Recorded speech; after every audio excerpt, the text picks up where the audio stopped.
All right, welcome back, YouTube. So we're going to continue this on-the-fly card review, I guess, going with blue cards in this video. So starting off with Aether Gust, which is 2 mana instant, and choose target spell or permanent that's red or green. Its owner puts it on the top or bottom of their library. The owner gets to choose, apparently. Yeah, I didn't realize that until you read that. Yeah, I didn't either. That's really not that great.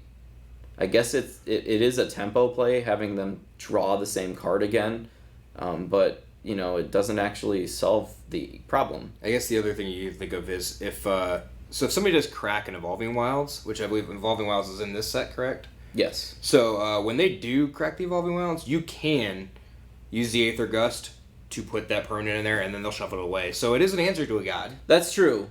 It does tuck the god though. That's this time true. instead of like in white, tucks it to the bottom. Yeah, if they're searching, be random. If they put a search effect on the stack, then you could do that. That's true. But you're only getting 2 gods with this. Yeah, one. red or green permanents. So Yeah. this is super narrow. Yep. Next is Agent of Treachery. It's a 7 mana 2/3. If you stop there, I would say never play this card.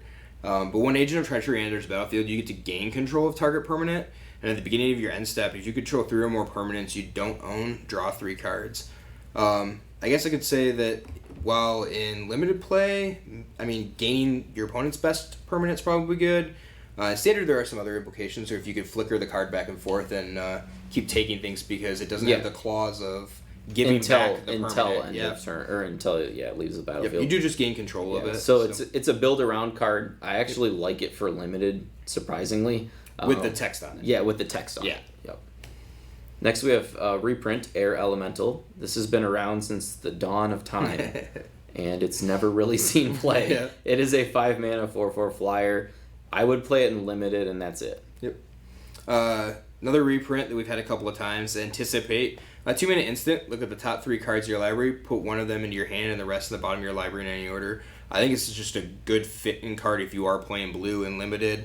And of course, it will have some standard implications, as it always has for the last couple of years. Yeah, it will always see playing standard if it's the best, I guess, cantrip. We'll call it a cantrip. The best card selection card. Yeah, but at 2 mana, you do have a lot of card selection, so it may or may not see play.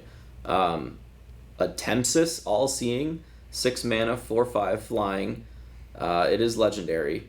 And for 3 mana and tapping it, you get to draw 2 cards and discard a card. When it deals combat damage to an opponent, you may reveal your hand.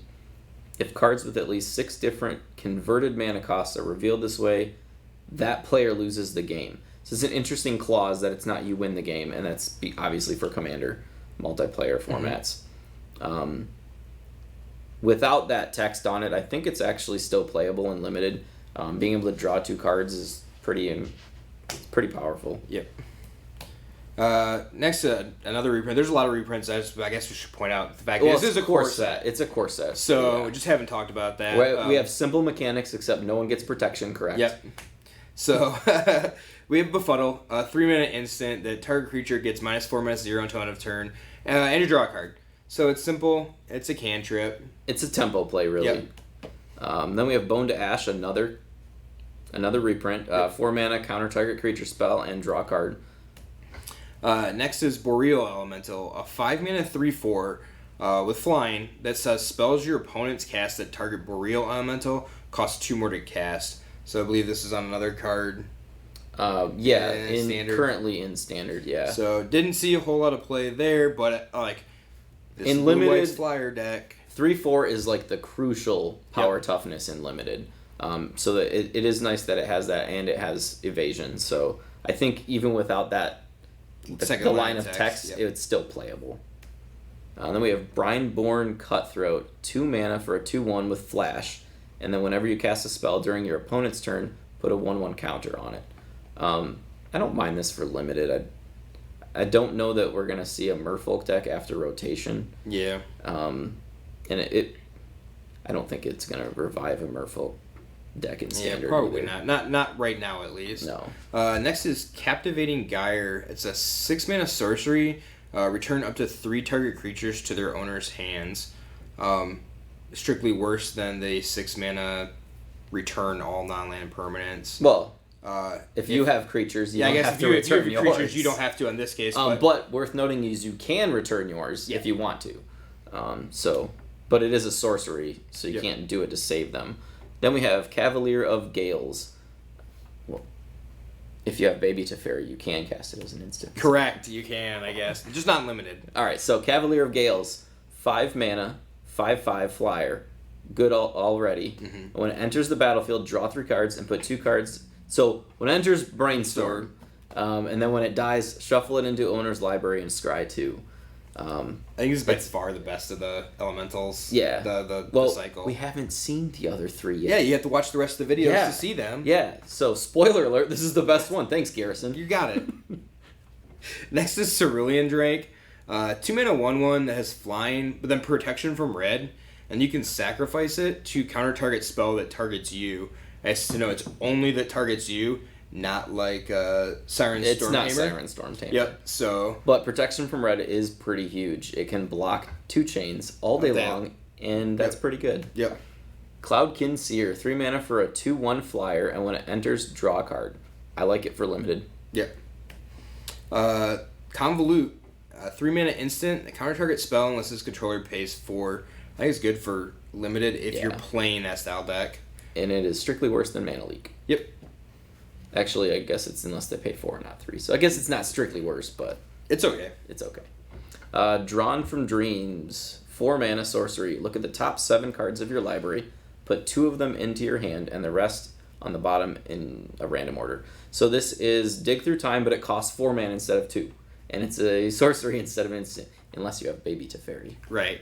So I actually like this card, and I'm probably going to try to play it as a 1 or 2 of, and more of an Esper control shell. Next is a reprint. We have Dungeon Geist, a 4 mana 3/3, again with flying, but when it enters the battlefield, tap target creature an opponent controls, and then that creature doesn't untap during its controller's unstap for as long as you control Dungeon Geist.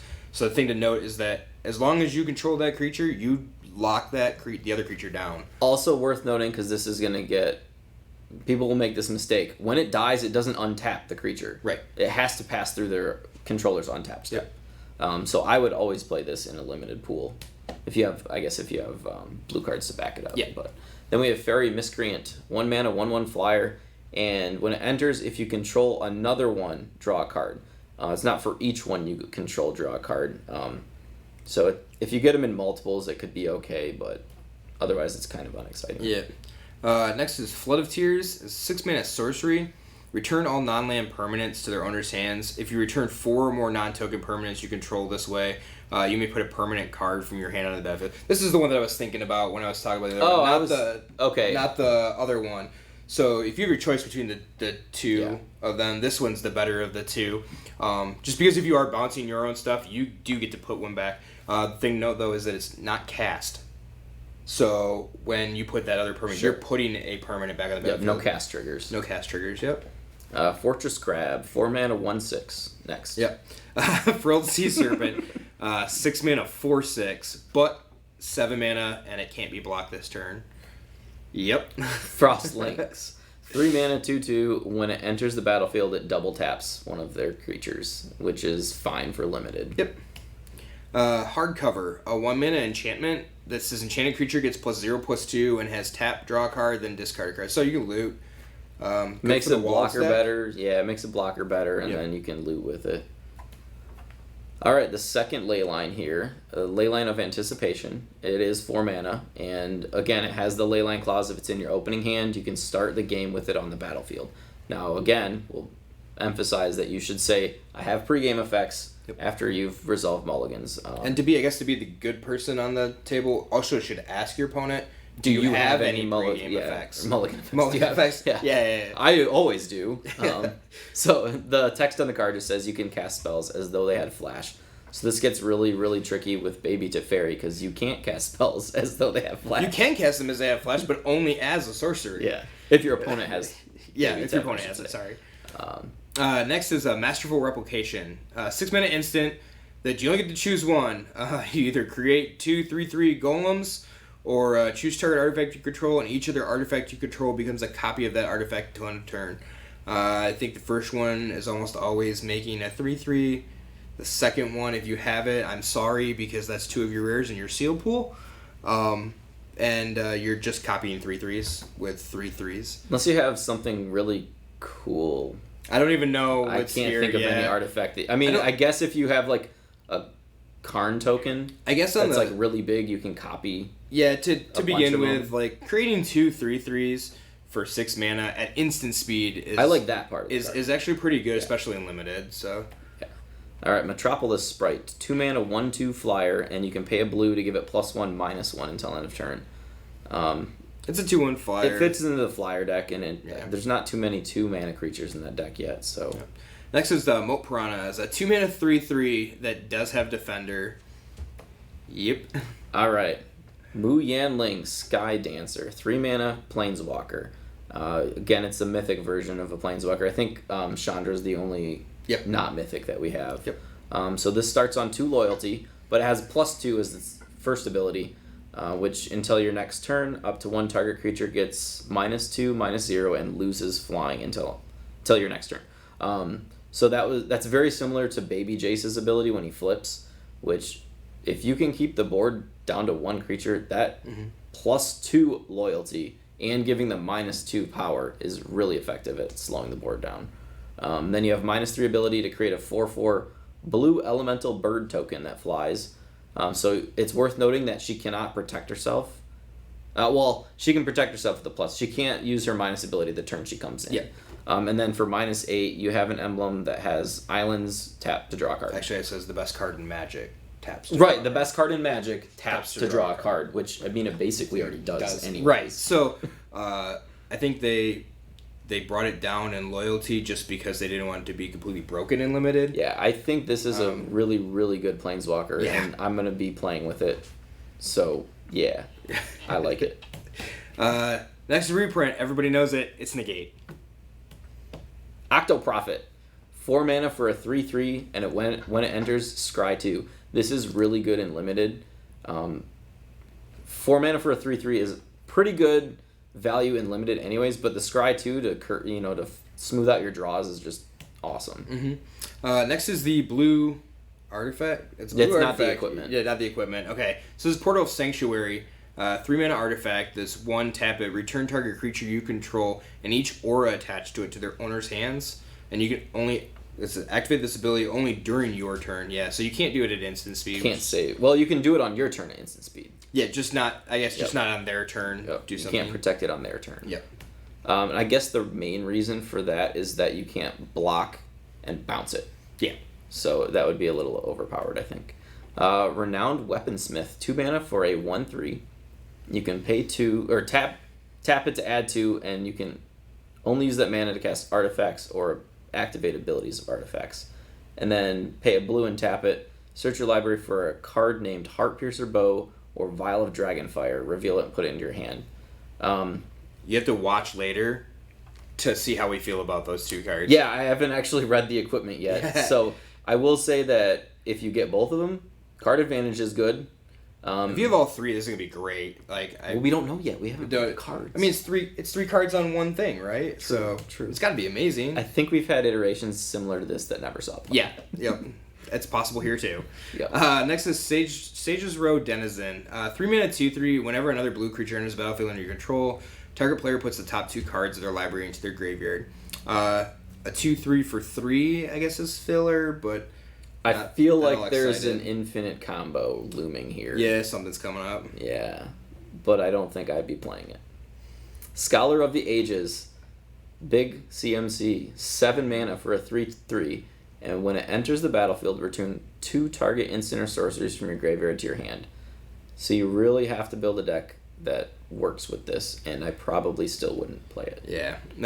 It's going to be tough to just get to 7, and I mean, if you do, you get to buy back 2 things, but... If you're bouncing the 6 mana bounce something, put that into play, return that, I guess. The problem with Limit is you're not really trying to run too many spells. Yeah. So... next is Sleep Paralysis. 4 mana enchantment that when it enters the battlefield, tap enchant a creature, and then that creature doesn't untap during its controller's untap step. It's one of the few ways to remove a creature in blue, so... Yep. Spectral Sailor, 1 mana, 1/1 with flash, flying, and you pay 4 to draw a card. Play it. This card is really good. You can just sit there and hold it in your hand until you're at 5 mana, flash it in, draw a card at the end of their turn. It allows you to play on their turn, which is really good. And the thing to think about with that is that the Mystic Archaeologist, Yeah. 2/1 for 2 that had the ability of 5 is seeing play. This just strictly at 5. You can hold on to it until that point. And but you only draw 1 instead of 2. Yeah. So it's slightly worse than the draw ability, but way better in versatility. Yeah. Then we have... is it your turn? Yeah. So, next is Tail's End. 2 mana instant. Love this card. Counter target activated ability, triggered ability, or legendary spell. So, Stifle. This is not Stifle. If you knows it, is a great card, and I love it. This is kind of doing its best impersonation, if you will. We had the other card that was 3 mana that... Disallow. Yep, so... Yeah. Disallow saw play this entire time through Standard, but it did have counter target spell. This one, however, is a 2 mana way to answer any Planeswalker or God. Yep. Or you can obviously use it as Stifle too. Then we have Unsummon. This has seen a billion reprints.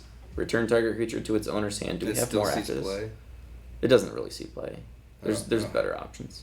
We still have cards. Yeah, we still have cards. Oh, okay. Warden of Evisile. 3 mana 2/2. Flying, but creature spells with flying you cast cost 1 less to cast. If it's right in the blue-white flyers. Yeah, this is amazing for the blue-white flyers deck. Yeah. Ooh, we still have cards. Okay, Winged Words, 3 mana, sorcery. This spell costs 1 less to cast if you control a creature with flying. Draw 2 cards. So this is really good. It's effectively in blue-white. It's going to cost you 2 mana to draw 2 cards. Yep. Next is Yurik's Wave Crasher. 4 mana, 4/4. When it enters the battlefield, return another creature you control to its owner's hand. So I guess the thing about it is it's not bouncing itself. Correct. It's another creature. So it's another creature. So if you don't have a board, you can still play this card. Yep. 4 mana, 4/4. And limited is okay. Like that 4 power, being able to kill the 3/4s that are out there is pretty good. You really want to play this if you have a good enter the battlefield effect creature. Octoprophet. Sure. Octoprophet followed up with this would be great. Yep. Zephyr Charge, 2 mana enchantment, and you can pay 2 to give a creature flying until end of turn. Meh. Ooh, that's it. Yep. All right. So thanks for watching the blue review video, and we're going to be back with the black review video.